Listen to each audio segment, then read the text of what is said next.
Hello and welcome to week 5 of the Country Garden Crochet Along. And this week we're going to be attaching our daisies and making the border around our lawn. So let's get started. Okay, so we got our lawn and we got all 8 of our daisies. And I've woven in all the ends apart from one. And it's this tail that we're going to use to attach them. Now where you decide to place your daisies is entirely up to you. The only thing that I will say is that you should avoid putting them too close to the edge, as we'll be working around the edge next. So to attach them, I'll just remove all these except for this one. All we're going to do is use that tail and where it's placed, you're just going to work round. So I'm just going to work through some of the stitches and then work back through the daisy.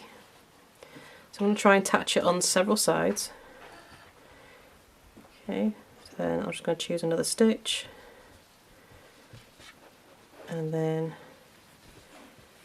through the daisy as well. So I'm only attaching them in the middle, but if you would prefer the edges attached down as well, then you can go around the outside.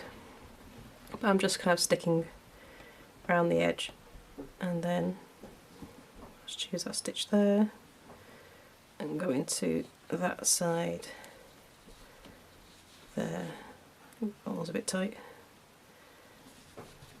There we go, that's a bit looser. And then pull through. So you want to attach it but without pulling up any of your green parts. So that's attached nice and flat, and it's attached on several sides, and that's quite firm. So then I'm just going to weave in this end on here. So I'm just going to weave into green parts, like so. Just get it nicely attached, and then grab my scissors and cut off. There we go, one nicely firmly attached daisy. So I'm going to go ahead and attach the rest of them, and I shall come back to you in a moment. Okay, so we've got our daisies attached, and now I'm going to start our border. So don't worry if you've got a bit of a wobbly bit in some of these sections. The way we're going to do the border is going to hide this. Okay, so we're going to get our next colour, which is this lovely brown, and what we're going to do is we're going to slip stitch all the way around the edge. Okay, so join anywhere in any stitch and just pull through and chain one just to secure it. So that chain one, it doesn't count as a stitch. And in the same stitch I'm going to make a slip stitch. So I've joined into a single crochet, and we're going to make one stitch into the side of a crochet row. Does that even make sense? One slip stitch into the side of every single crochet row, 2 slip stitches into the side of every double crochet row, and 3 slip stitches into the side of every treble crochet row. Okay, so I've got a treble crochet here, so there's 1 slip stitch, 2 slip stitches, and I like to go into this bit here at the top, just above this bar for the third one. There we go, and then I'm just going to get into the side there, and then a slip stitch for that single crochet row. Ignore the corners, so we're not adding any stitches for the corners. You're just going to add a slip stitch for the side of that single crochet row, and then one into the top loops, and then slip stitch into the top of every stitch. And that's all you're going to do all the way around. Okay, so I'm going to continue with that, and I shall be back in a moment. Okay, so I've got back round to the beginning, and I'm now going to slip stitch into the first slip stitch. Okay, so ignore that first chain one and go a slip stitch into the slip stitch. There we go.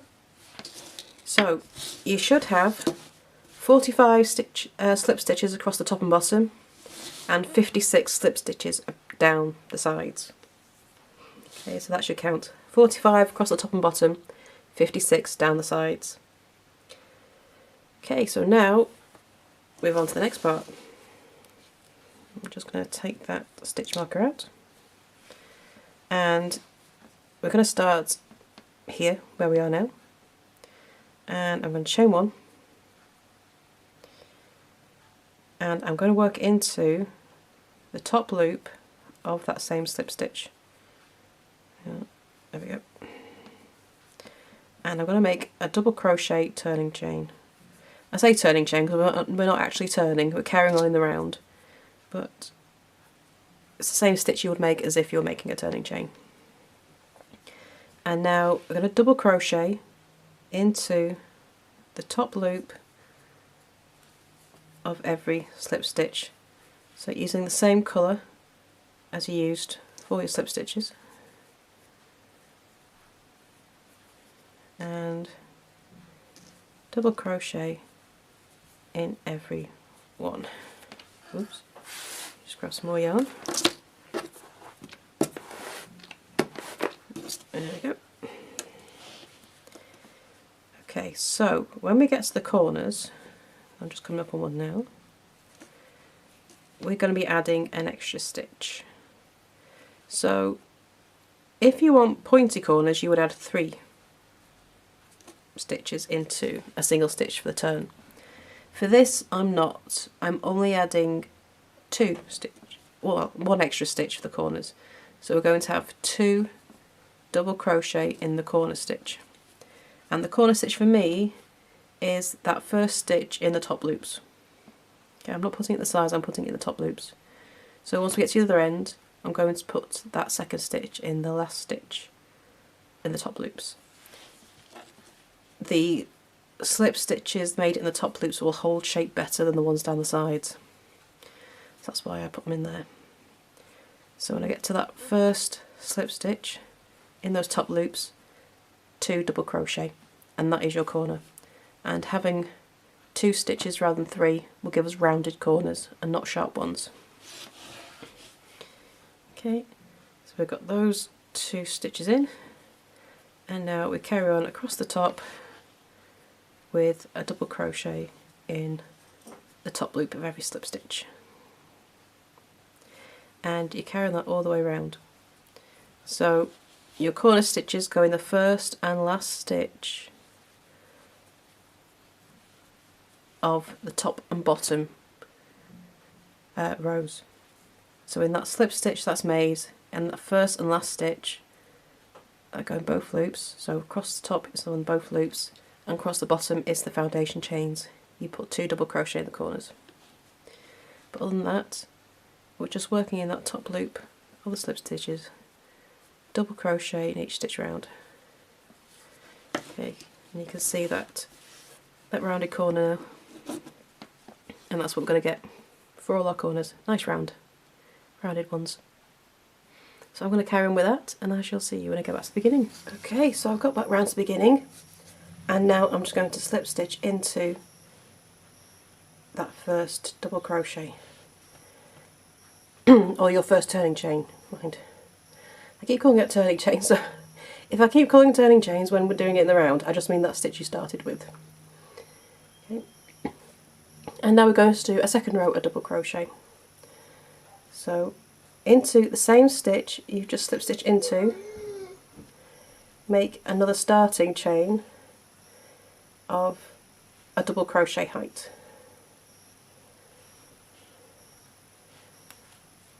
Go. and we're just going to double crochet in each stitch round, and again when you get to the corners you're going to add an extra stitch. So when I say the corner one, we've already got 2 stitches here, so what I've been doing is I'm making my 2 double crochet into the second of those stitches. So if you're right-handed, we're working clockwise, so stitch 1 and stitch 2, and I put my 2 double crochet in this second stitch. If you're left-handed, it would be this stitch. Okay, it doesn't really matter which one you put it into as long as you're consistent all the way around. If you're putting your 2 double crochet in the first one, make sure you do that for the entire project. I'm using the second one and I'm going to do that for the entire project. You'll need to be consistent or you'll end up with slightly wonky edges, so just remember which one you're going to call your corner stitch. So we're going to double crochet in each stitch round except for that corner stitch where we're going to make 2 double crochet. Okay. And where's my 2? And that one. Okay, so that's my first,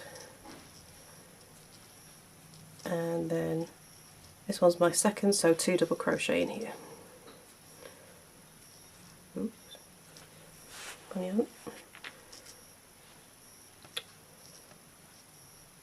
we go. Stuck yarn. And 2 double crochet into the corner stitch. There we go. So I'm going to continue that all the way around, and I shall see you when I get back to the beginning. Okay, so I've got back round to the beginning and I slip stitched into that first starting chain. And once you've done that, you can cut off and weave in your ends. And that is week 5 complete. So next week we're going to be starting on our top panel here. And we shall continue with the cowl. So thank you for joining me, and I shall see you next time for week 6. Bye for now.